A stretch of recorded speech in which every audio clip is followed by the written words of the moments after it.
Let's pay homage to the lineage gurus. Homage to the Venerable Monk Liao Ming. Homage to Master Sakya Chengkong. Homage to His Holiness the 16th Karmapa. And homage to Master Dupton Dorji. Homage to the rituals of the altar. Homage to the main deity of Homa today.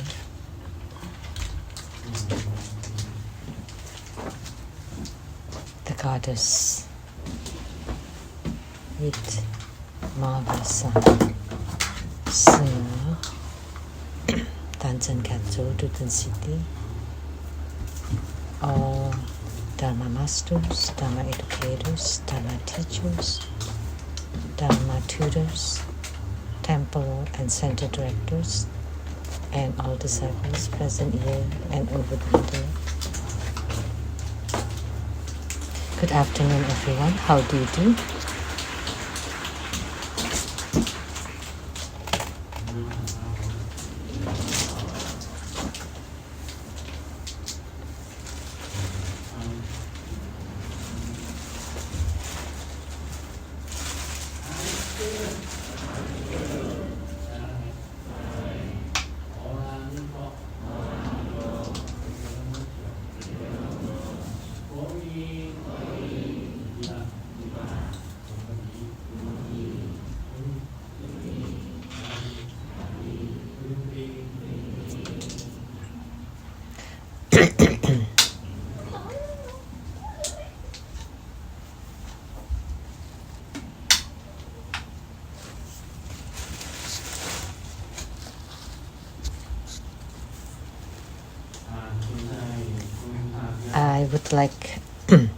I would like to announce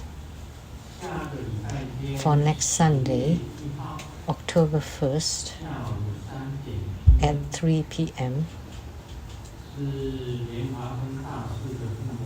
there will be Guru Padmasambhava's Homa fire offering ceremony, and it will be the second transmission of the Rainbow Body Dharma practice.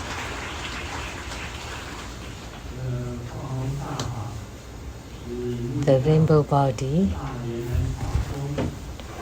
Dharma practice is the highest Dharma of Ati Yoga, which is the highest of the 9 yanas of the Great Perfection Dharma.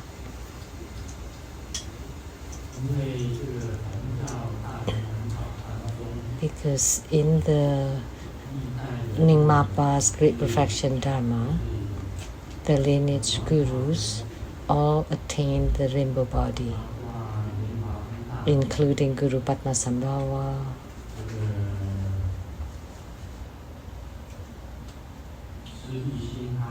Sri Singha, Vimalakirti, Prahivajra,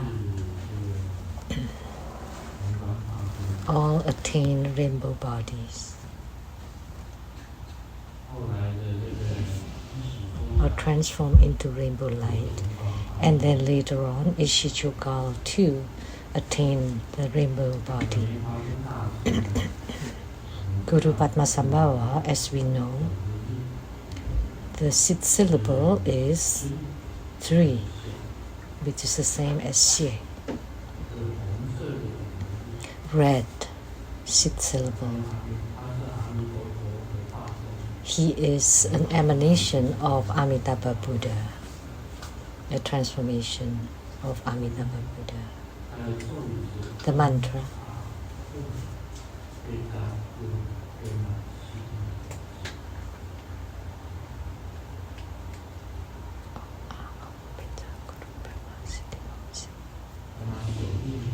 And the mudra. This.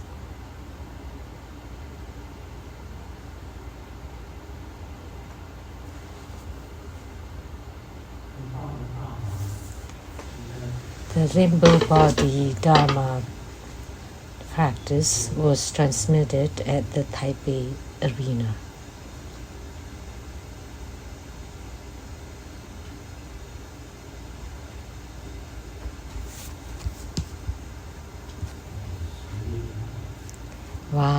October 1st, so fast.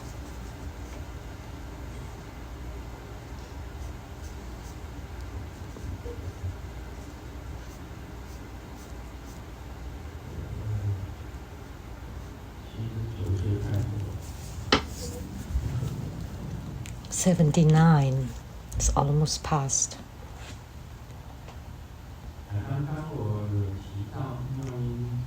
Just now, I mentioned about Saraswati, which we did the Homa just now. In Hinduism, she's one of the most revered by the Hindus.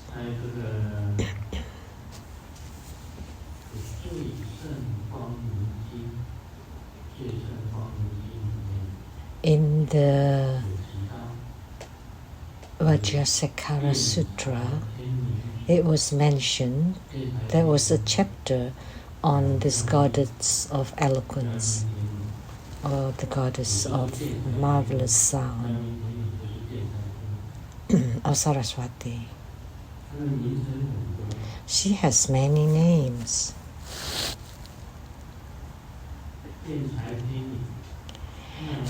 The goddess of eloquence, Buddha Mother with wondrous voice, sound, goddess with a beautiful voice, the goddess of arts, crafts, and music.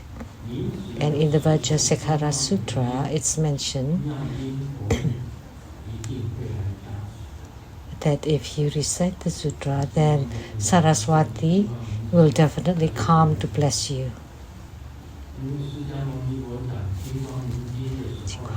Golden light, clear light radiance sutra. Because when Sakyamuni Buddha spoke on the sutra, Saraswati made the vow that she will come to bless whoever that chant the sutra. And it turned out that, and then Saraswati consequently is one of the fortune gods.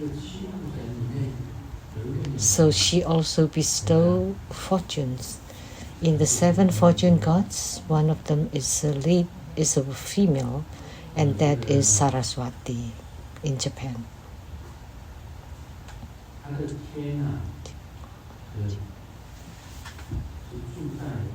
And the heaven, great, eloquent, divine, naturally bright and radiant heaven.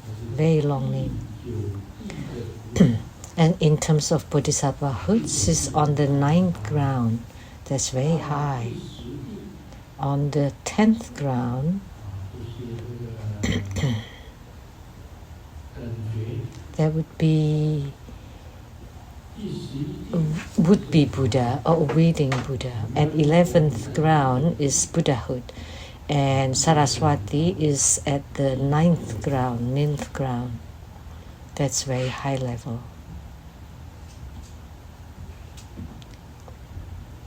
9th ground.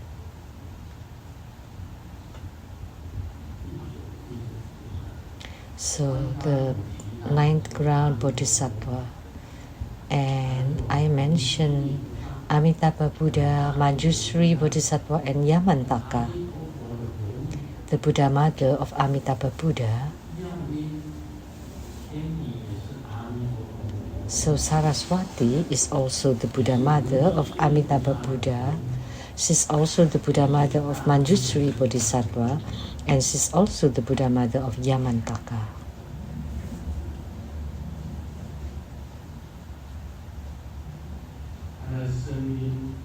And her voice is marvelous. Her eloquence, and she's number 1 in debates. And she's also a goddess of arts and crafts. So, of the 5 sciences, She belongs to the science of fine arts and crafts, and also language.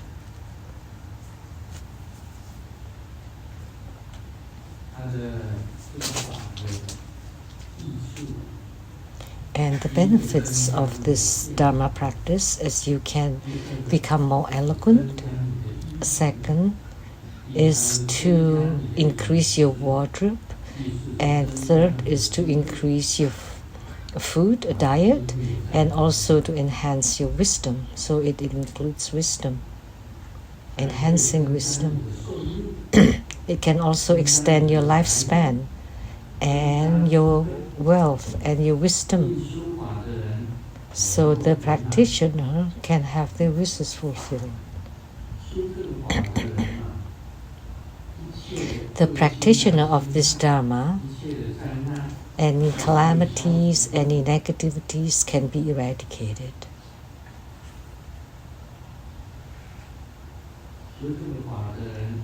And the practitioner of this Dharma can become beautiful and intelligent and wise.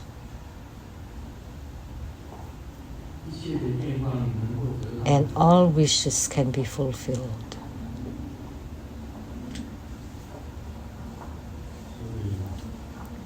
Therefore, this Dhamma practice is extremely useful.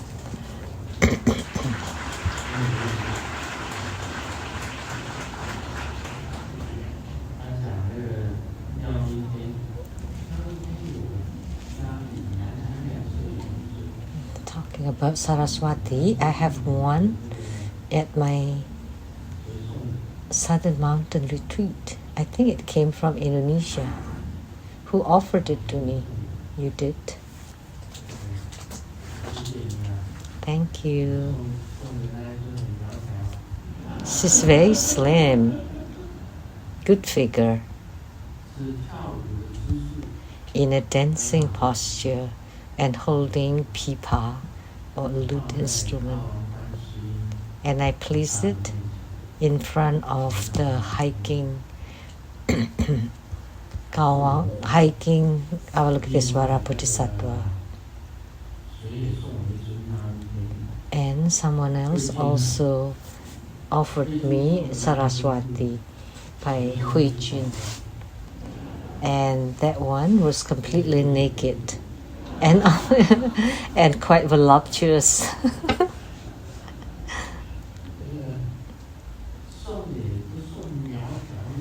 She didn't give me a slim one, but she gave me a Saraswati from the Tang dynasty, where voluptuosity is considered as beauty. So the one that Hui Jin offered to me is placed in my painting room. And the other is at the Southern Mountain Retreat.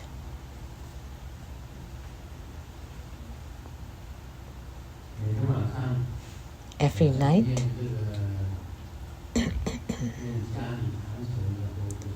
as I am calling upon and chant the deities on the altars at my home, I would always chant Saraswati too,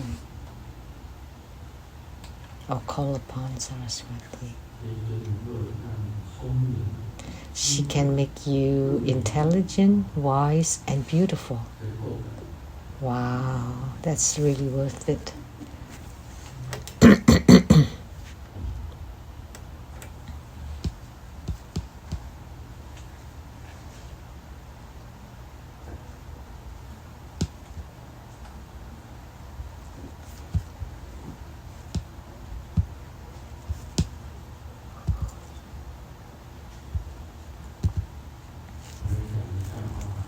Now let's share a joke.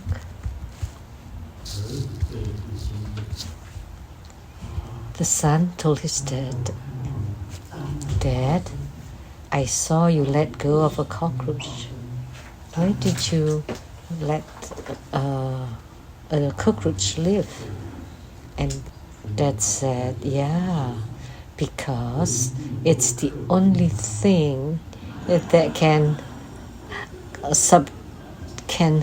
subdue your mom in this world or on earth.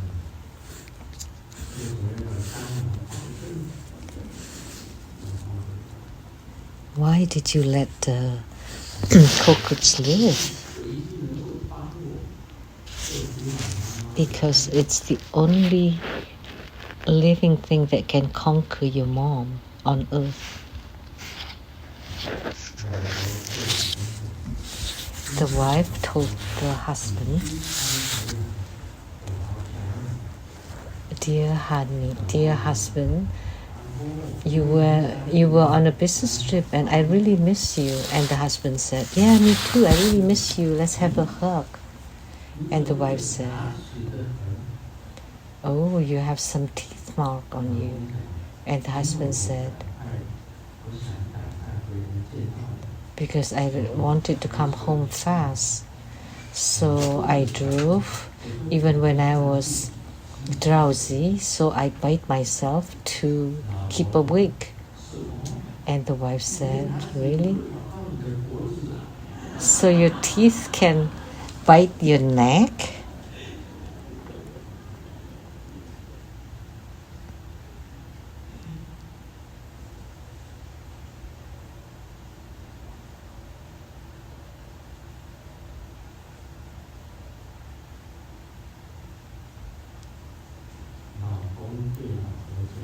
The husband told the wife, "Honey, in the future, when we rent a place, we should find the one with the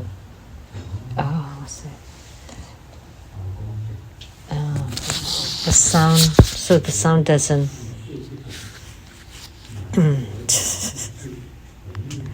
And then, why? Because don't you remember that yesterday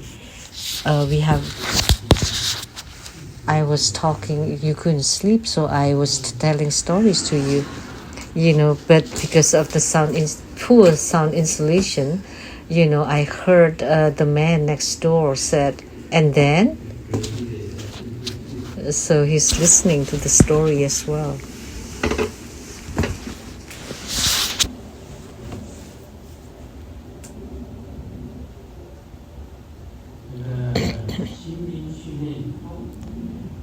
After the military training, they had a competition for the trainees to stand straight up with the best posture and the longest time. And after the whole day, everybody else have fallen down except Xiaoming persisted until the end. And he stood up for 12 hours and he won. So the leader asked him, "How did you train yourself?" And Xiaoming said, "I have to thank my high school students." "Oh, was he the sport or the physical education teacher?" And Xiaoming said, No. It's my guiding teacher, because for 3 years in the high school, there weren't that many days that I sat down in class.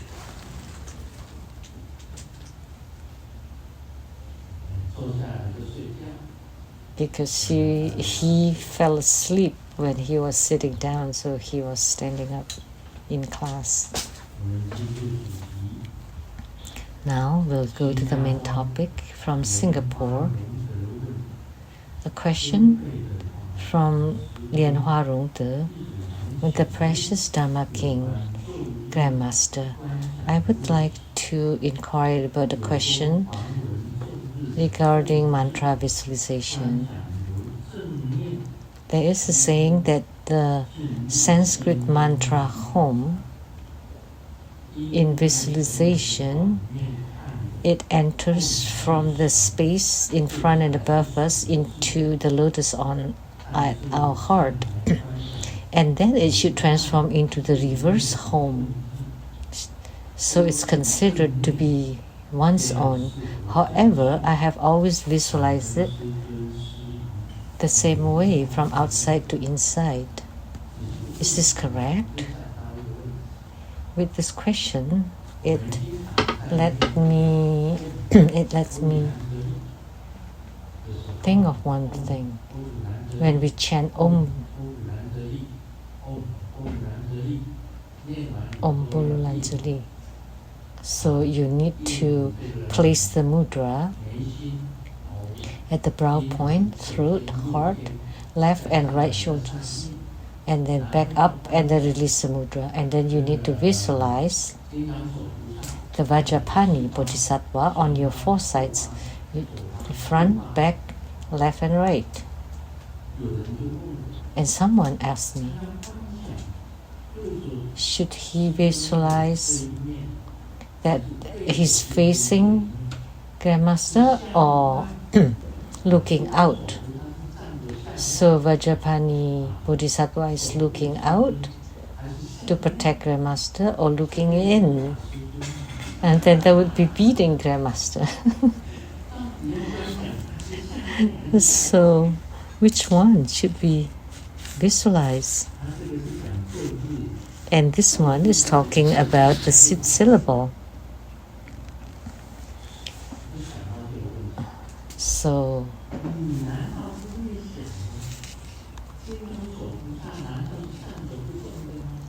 can't you think that the Vajrapani doesn't have to be a fix? You can look either way. You just imagine or visualize they look left, right, front, back. You can visualize them to be looking at you, and then when they're enemies, then of course they look out. They can turn around, right? It's the same with the mantra syllable. They can turn. They're not fixed. So whether they are a front view or back view or upside down,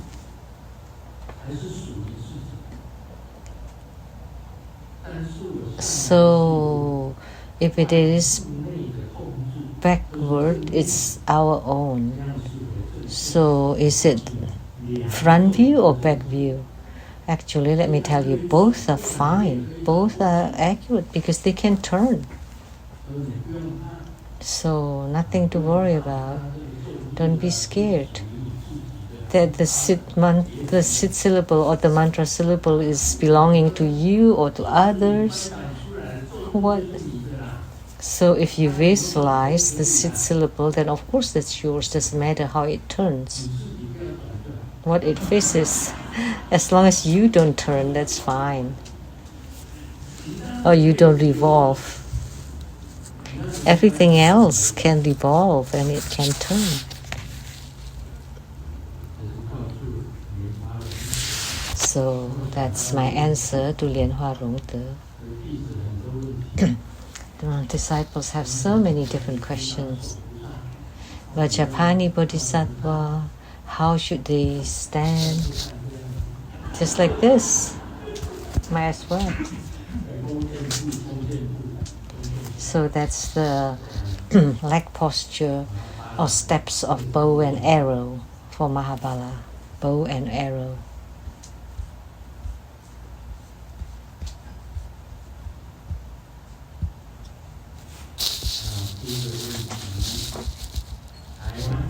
The second question from Taiwan, Lian San.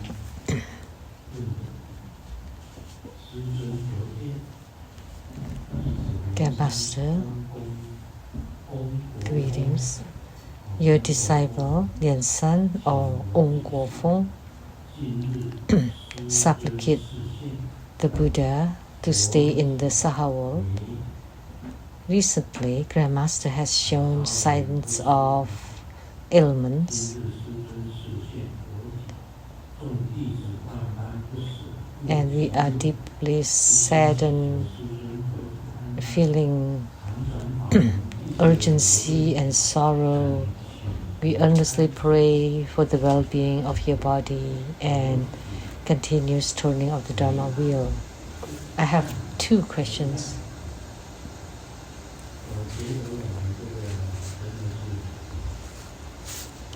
I feel that everybody is a broadcaster. He's in Taiwan. And if I just kind of slightly mention, what happened with my medical checkup, and it spread right away, not only to Taiwan, to the lion head lady in England, and she transmitted a few words to you, right? And she said you have to press on 3 acupoints. So please tell me clearly which ones. Microphone, so that we can hear it clearly.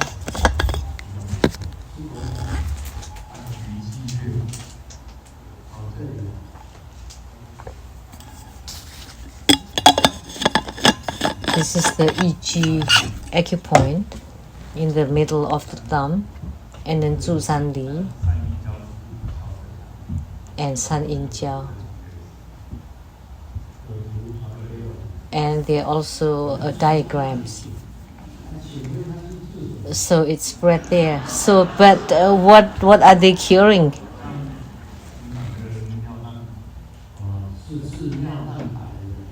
It's for protein in the urine. Let me tell you, I just maybe spread it out, and immediately people in England and Taiwan all knew. And then I said, some swelling in the legs, and immediately medicines came. And then I just briefly mentioned that my digestion is not so well as the side effect of the medicine, and the same with the swell in the legs. 2 kinds of hypertension medicines.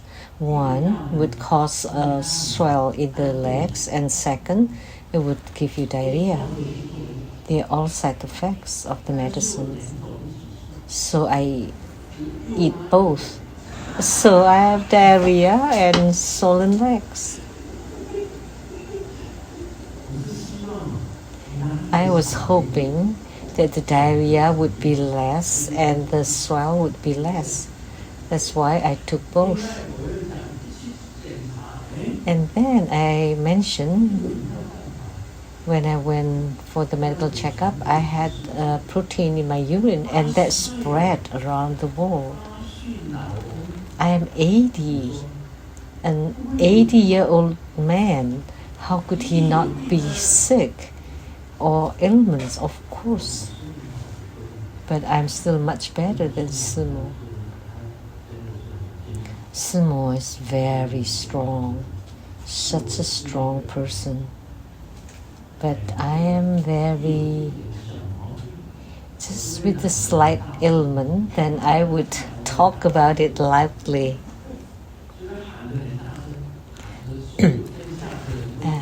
It was so loud that everybody under the heaven would know. And then I would have a pharmacy at home, because everybody sent medicines to me, and even the secrets and recipes and formulas. And you have to press until what? You have to press for 3 minutes. So who's checking the time for me?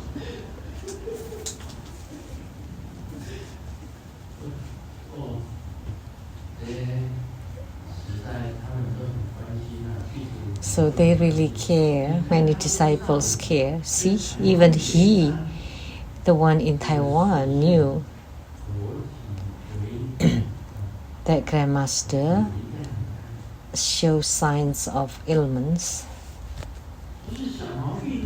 But it's just It's just minor ailments. And then if you don't eat any protein, of course you have no protein in your urine. The doctor told me, just eat less protein. Just don't eat those supplements, because I take too much supplements. Because all my disciples give me all sorts of supplements. And the disciples, do you know what they said? Grandmaster, this is very, very important. You have to take it. And I said, okay. And every day, every morning, and on my desk, I have about 20 to 30 kinds of supplements. Oh, from the placenta, deer placenta, and then Taiwanese that was given from Taiwan by the Dutan City's father, dad, and he gave me 3 bottles. So therefore, and then from Canada, maybe 4, so that's 8, 4 bottles. And from France, about 3 bottles of supplements. And then Daisy also gave 4 supplements.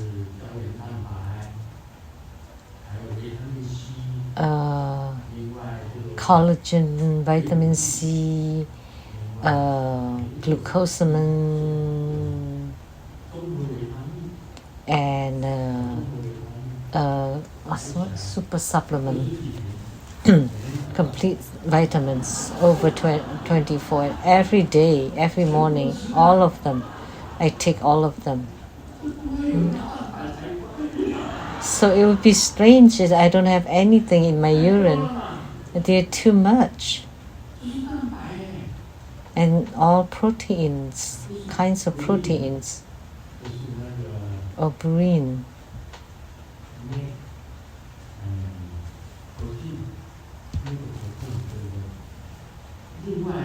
Protein. Oh, also ensure. Oh, mixed protein powder and ensure. I drink a bottle in the morning, a bottle at night. On ensure. And 0.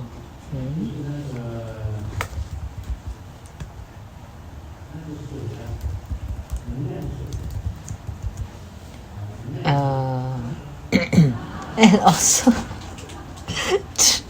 I drink that too. It's energy. And everybody asked me, so did you eat the one I gave you? I said, yes. I'm almost dying from it. Yes, I take them. You have to eat mine. Yeah. So I eat it for you to see.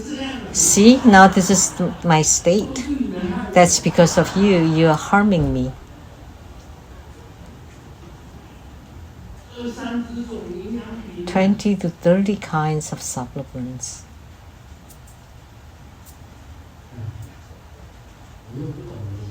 And I don't know much about I'm not a nutritionist or dietitian. So the expert on medicines, Dr. Lin, Margaret Lin, when she came to my home and saw my supplements, and she told me, you cannot take any of them. That's all she said. You cannot take any of them. Just eat your food. And you cannot take any of the pills.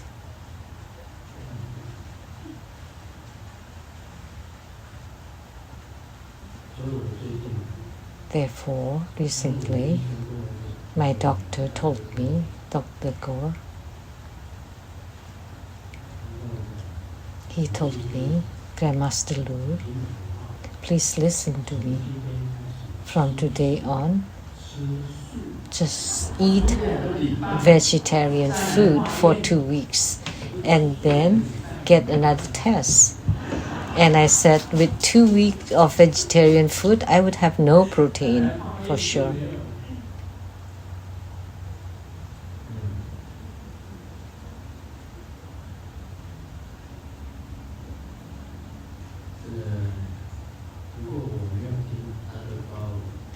But I didn't listen to Dr. Gore. I still ate. Because the kitchen at the Seattle temple makes a very tasty food, so I eat them all. And the Rainbow Temple is also very delicious, so at lunch I ate them all too.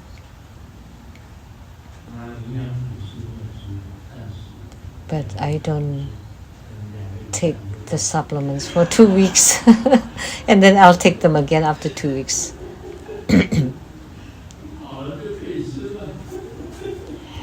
Once I get better, I'll take them again. That's my problem. But to me, it's fine. I'm 80 already, so I'll just eat what I like. Yeah. Otherwise, what a waste. It's expensive, right? Those things. Like a deer placenta. Do you know how much it costs per bottle? Anybody knows? You? How much?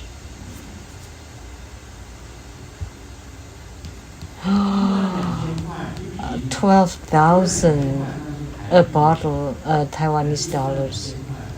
That's about $400 per bottle. And do you know how many bottles I have?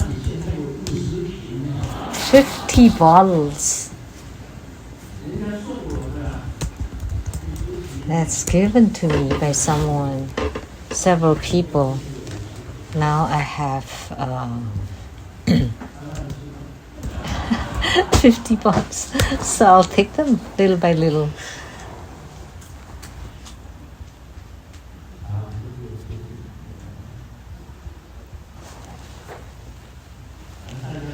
Well, thank you. They buy the most expensive thing for me. This is expensive. You have to take it. Yes, expensive. So I take them all.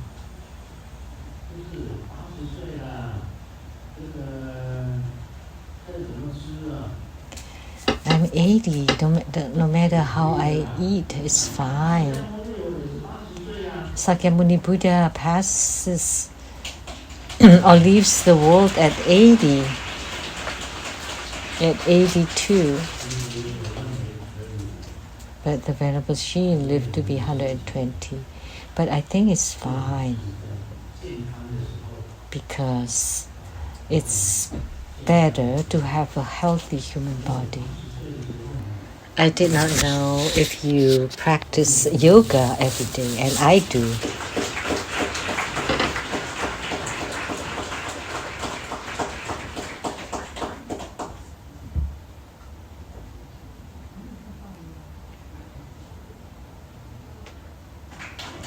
Grandmaster, you're the pride of True Buddha School.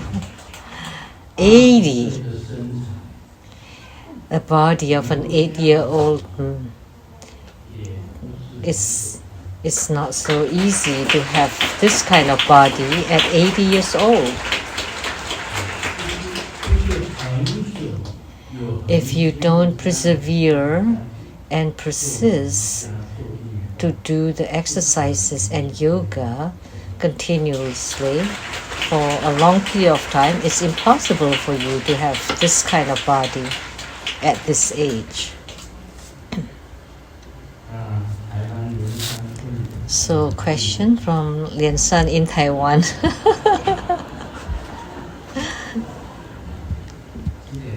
What time is it? Okay, no Vimalakirti today then.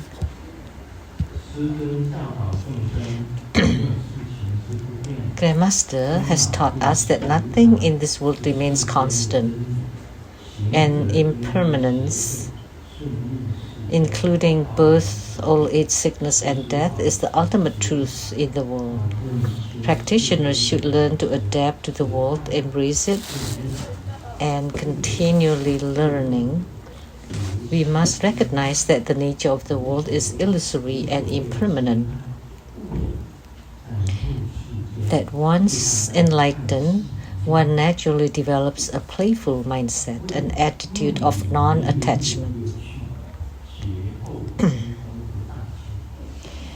That in the dreams we know that they are the 6 realms, but once awakened, it's all empty without the 3,000s. However, I face a dilemma as an ordinary person.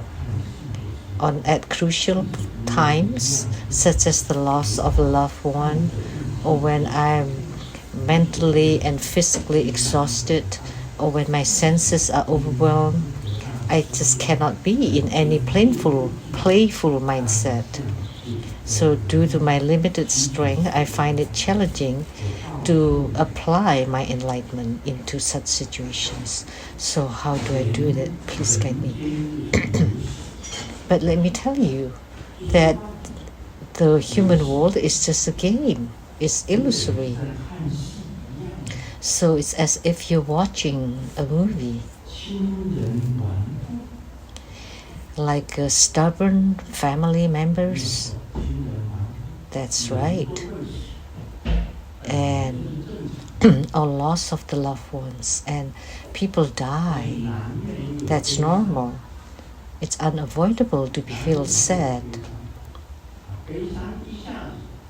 But just being sad for a short time, and then you start to see through it and take it lightly, and just be sad if you have to be sad. It's just a game, right? It's just a play. And human life is as such, with happiness, sadness, love, and aversion. And look at the body. Look at Grandmaster's body.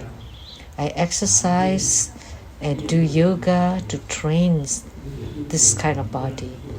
And I do it constantly for a long period of time. But will it be permanent? No. One day I would fall down and gone. All the same, the body too will deteriorate and disappear. It will not be permanent. It will not stay forever. Doesn't matter how strong you are, eventually you will lie down. That's natural. That is the natural phenomena. One day everyone will walk the same path. It's fine to be sad from time to time for a little bit, but in the future you need to learn that the true nature of the world is impermanent and illusory.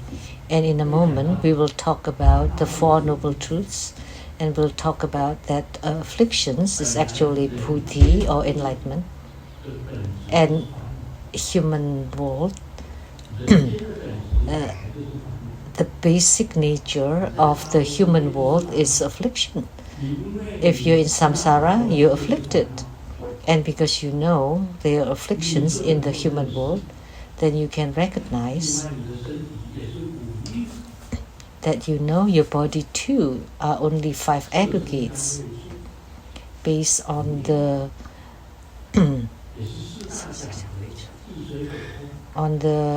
sight, smell, taste, touch, and thought, and also comprised of the 4 elements. And you recognize it, but that's the basic nature of it. And afflictions is part of the human life. And the surface of the ultimate truth is affliction. So the other side of samsara is the ultimate truth too. So the phenomena of samsara are also the truth. So the world is illusory, but the real one is the Buddha nature. So therefore, your afflictions also true suchness. Afflictions are also enlightenment. So since you understand this, don't think that you would be sad because of death, because death means reborn, rebirth, or life.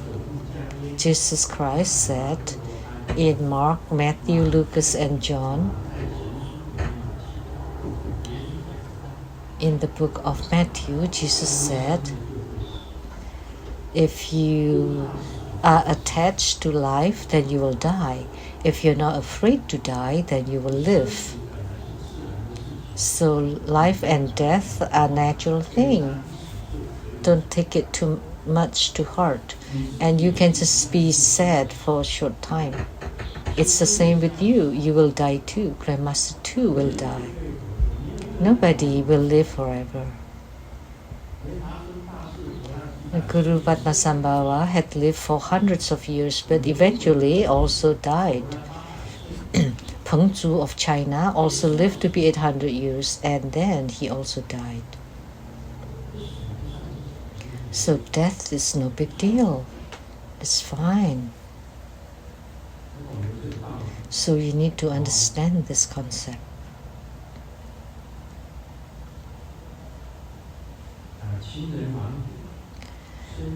So because of a loss of a loved one, or exhaustion physically and mentally, or emotionally overwhelmed, but so for what? Then I'll return your emotion or your 6 parts of your souls. So even at death, you cannot be overwhelmed or lost control. You still need to be mindful of your guru, yidam, and protector at the moment of death. Second question, Grandmaster, I would like to inquire about your date and year of your enlightenment.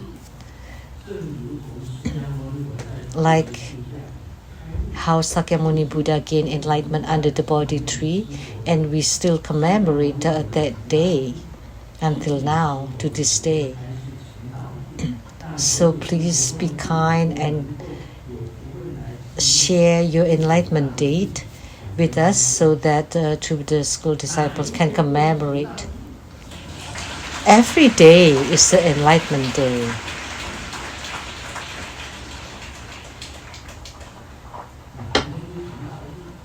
Any day is the enlightenment day. Why don't you just commemorate the Nirvana day?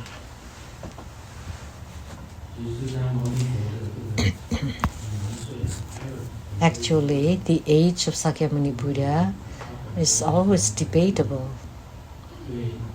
because Indians don't put great importance on year, month, date, and so there are many duplications and ambiguity.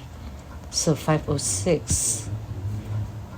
Let me continue to talk for a few minutes.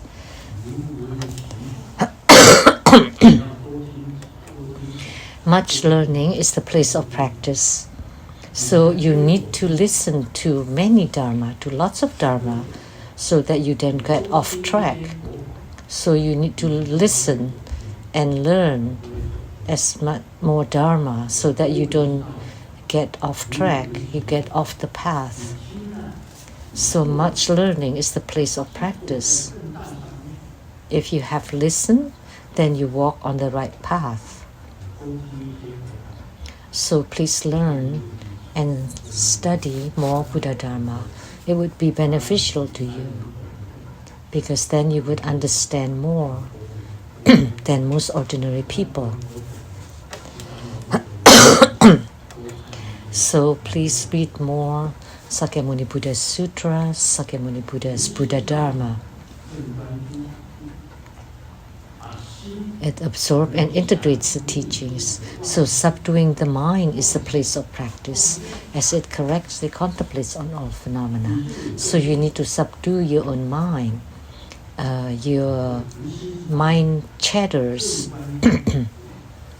your random thoughts. So the Dharma that you practice is the right one. So the right thought, right mind, right Dharma. So subduing the mind is the place of practice. The 37 aids to enlightenment are the place of practice, as they abandon conditioned phenomena. The 37 aids to enlightenment are the 4 mindfulness, 4 right exertions, 5 powers, 5 roots, 7 branches of realizations, 8 noble paths, 4 mindfulness, 4 exertions, 4 5 powers, 5 roots, 7 parts of realizations, and 8 four noble paths. Altogether, 37 aids to enlightenment. Because by practicing this, then you abandon all the conditioned Dharma. Then it becomes unconditioned Dharma. And unconditioned Dharma means the great perfection stage.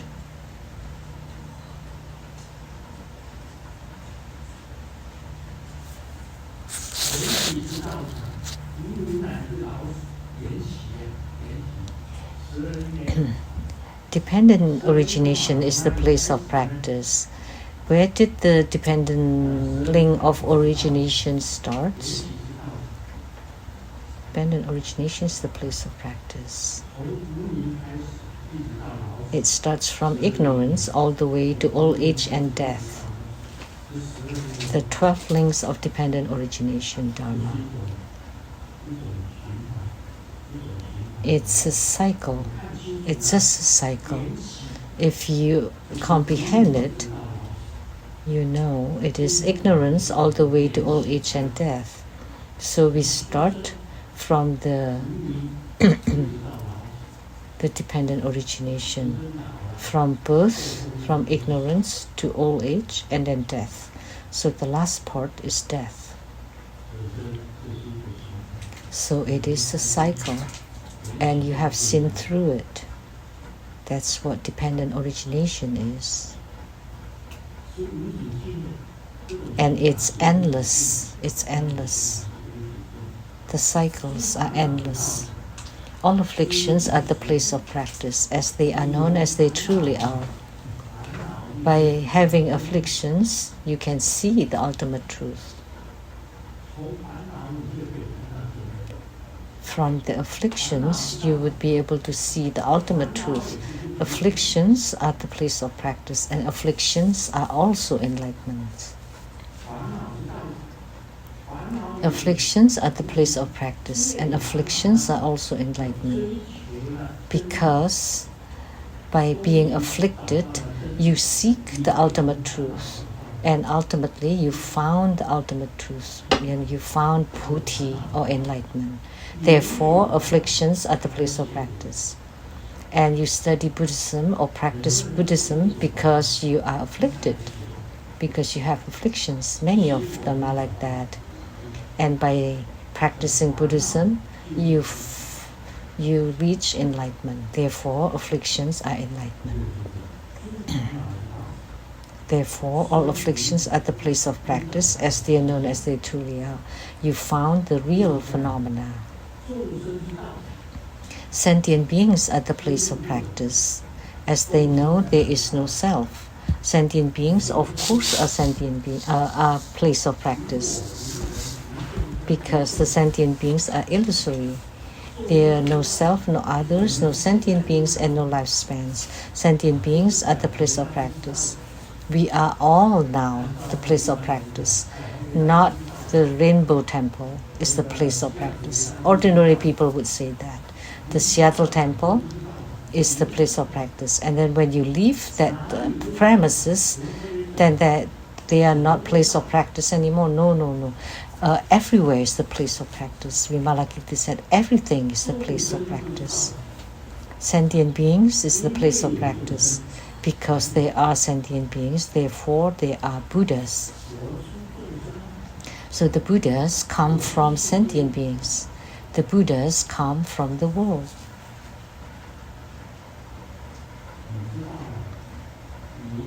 And you've known, and when you have understood sentient beings, you would know there is no self. Because each of the cells is comprised of the four elements, an aggregate. And once it disintegrates, it's gone. When the breath is gone, it's gone. The human's gone. So all sentient beings are just aggregates. So when the sentient beings are left without breath, they're done, they're gone. Therefore, generations are replaced by generations, and then you know, thus there is no self. All phenomena are the place of practice. All dharma are the place of practice. The Buddha Dharma that we study have no self-nature. Since there is no self-nature, therefore it is empty. Because it has no self-nature, it is empty. So everything is the place of practice, as all phenomena are empty. Subduing the demons is the place of practice, being unaffected by it. You need to know to study Buddhism, and you want to subdue the demons. And where are the demons? That's yourself. The demons are within you. It's not external. They are not external. And as long as you practice until you reach unborn endurance, you would be unmoved. Subduing the demons is the place of practice. Unmoved, unperturbed. And it will not affect your spiritual commitment. So you're unmoved. The three realms are the place of practice, as they are not interested in them. The heavenly realms of formlessness, the heavenly realm of form, and the heavenly realm of desire. There are three heavens, and they're all the place of practice. Because they're all illusory.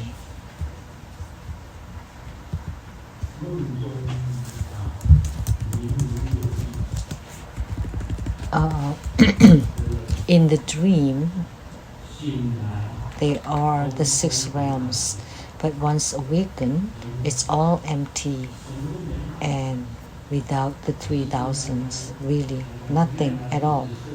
Just now I showed off my body. Wow.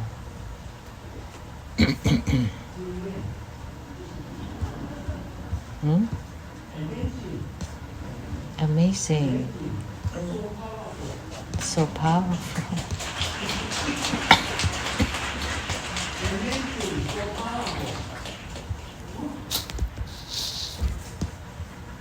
Wow. However, let me tell you,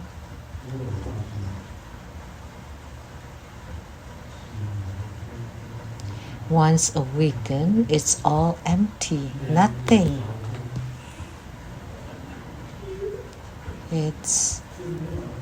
It would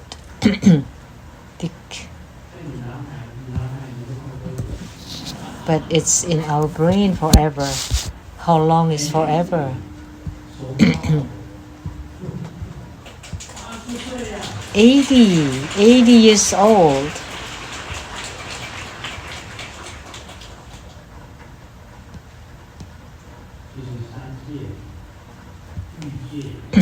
So the three realms, the three heavenly realms of desire, form and formlessness are all illusory, manifested, including the individuals and your bodies. Everything are illusory. Nothing exists. Therefore, merging with the cosmic space, with the sky, attaining Buddha nature, only those are real. So there are many conflicts and fights and between individuals, between families, between areas, between countries. Seeing all those, oh Amitabha, they're all just a game. Like between Ukraine and Russia, the war.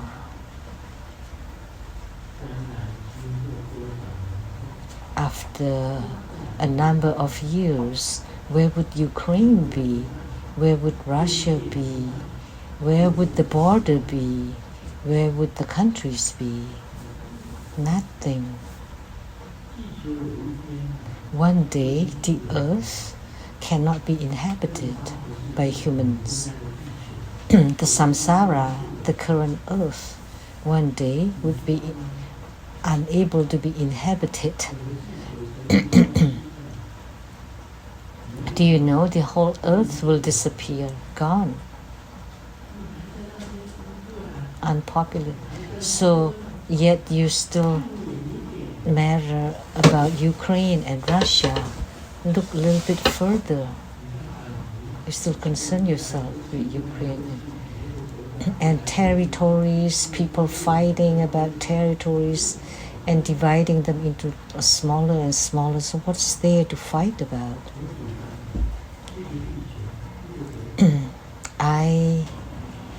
I'd rather have one country for the whole earth. One country for one earth. No need for passport. No need for national security. No need for military. So what's there to fight about? Everybody is the same. Everybody is a human.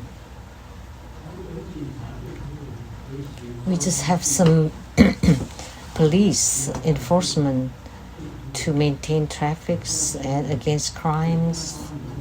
No need for military men and all those weaponry, cannons, missiles. In Chinese sounds like eggs. All sorts of those weapons. No use. In the future, who would win? Let me tell you. Nobody will win.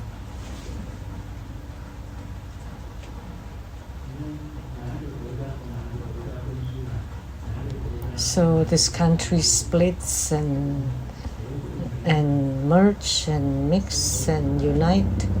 And look at ancient China, Tang, Isha, Zhangzhou, the dynasties. Ziguo, the four kingdoms, Wei, Qin, North and South dynasties, Sui, Tang, Song, Yan, Ming, Qing. So dynasties upon dynasties, generations upon generations, they rise and disappeared. And the same with Ukraine and Russia too. It will be the same. It's meaningless. One earth, one country. And then we have no need for passport, etc. And no need for militaries. Although I graduated from the military school, the college.